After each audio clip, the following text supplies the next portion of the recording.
খুব খেয়াল, আল্লাহ আমাদেরকে বুঝ দান করে, আল্লাহ ওরেও মাফ করে দেন, আল্লাহ তোমারও কবুল করে। চলেন তাইলে আমরা এতটুকু কথা বললাম যে আমরা যেন প্রত্যেকেই নিজের সাথে বোঝাপড়া করি ইনশাআল্লাহ। এতটুকু আত্মবিবেক, আত্ম উন্নয়ন, আত্মগঠন, আত্মসমালোচনা, আত্ম অনুভূতি, এটা খুব বড় নিয়ামত।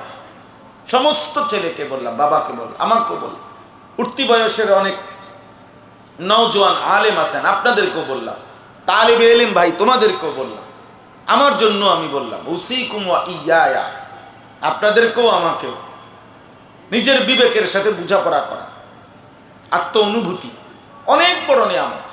যে আসলে আমি কি করছি, আমি কি করছি, এটাই আমার কাজ ছিল কিনা, কে আমাকে সৃষ্টি করলেন, তিনি আমার কাছে কি চাচ্ছিলেন, আমি যা করছি তিনি তা চাচ্ছেন কিনা, তিনি যা চাচ্ছেন আমি করছি কিনা। আফা হাসিবতুম আন্নামা খালাকনাকুম আবাসান। এই ভাই, এই মিয়া ফালতু কোথাকার মিয়া,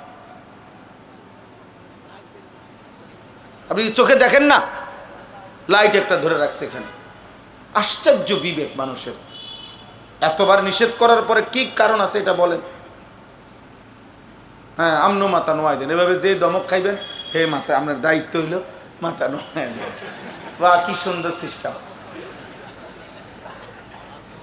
এটা কোনো কথা হইল?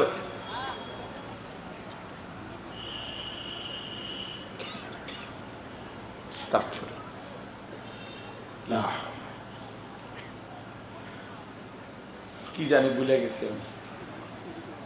জি আফা হাসিবতুম আন্নামা খালাকনাকুম আবাসান ওয়া আন্নাকুম ইলাইনা লা তুরজাউন। আল্লাহ তাআলা মহব্বতের সাথে আমাদেরকে বলছে, বান্দা তোমরা কি ভেবেছো আমি তোমাদেরকে অনর্থক সৃষ্টি করেছি? এতটা কষ্ট করলাম, আমাদের অস্তিত্ব মাটির মধ্যে ছিল, আমরা জানতাম না কতদিন থেকে, কত বছর মাটির অস্তিত্বে আল্লাহ তাআলা আমাদের জন্য রেখেছেন আমাদেরকে। আল্লাহ তাআলা বলেন, সেখান থেকে একদিন নির্দিষ্ট পরিমাণ খাবার উৎপাদন করে তোমার বাবার লোকমা পৌঁছাইছিলাম, সেখানে তুমি ছিলে। সেখান থেকে তোমার বাবার বীর্যের ফোঁটা তৈরি হয়েছে, সেখানে তুমি ছিলে। একদিন নির্দিষ্ট সময়ে তোমার মায়ের জরায়ুর মধ্যে বীর্যের ফোঁটা আমি পৌঁছাইছি, সেখানে তুমি ছিলে। এরপরে সেই ফোঁটা বীর্যকে আমি আল্লাহ জমাট রক্ত বানাইছি, জমাট রক্তকে গোশতের টুকরা বানাইছি, গোশতের টুকরাটাকে হাড্ডির একটা খাঁচা কঙ্কাল বানাইছি, হাড্ডির সেই খাঁচাটার উপরে প্রয়োজন পরিমাণ গোশত দিয়ে নাক, চোখ, কান, হাত পাও লাগায়া একটা সুন্দর দেহের আকৃতি দিয়েছি। এরপরে একটা নির্দিষ্ট সময়ে রূহ ফুঁকে দিয়ে তোমার মায়ের পেট থেকে আমি বের করেছি। তুমি জানো বান্দা, এই দীর্ঘ পরিক্রমা, এত লম্বা সময়, বলা যায় 9 মাস তো মার পেটে না ছিলা, মায়ের জরায়ুতে, মাটির অস্তিত্ব ছিল কতদিন। লাম ইয়াকুম শাইআম মাযকুরা, তোমার নাম নিশানাও কেউ জানতো না, কিন্তু মাটির মধ্যে তো প্রাণের অস্তিত্ব ছিল। আল্লাহ বলেন আমি শুধু জানি, কেউ জানে না। তাহলে এইভাবে এত লম্বা সময় পার করে আল্লাহ তাআলা বলেন আমি তোমাকে বানিয়েছি। এরপরে আল্লাহ তাআলা বলেন সুম্মা নুখরিজুকুম তিফলান, আমি তোমাকে শিশু বানাইছি, আমি তোমাকে যৌবনের শক্তি, লিতাবলুগু আশুদ্দাকুম, সব শক্তি পূর্ণ করে দিয়ে যৌবন দিয়েছি।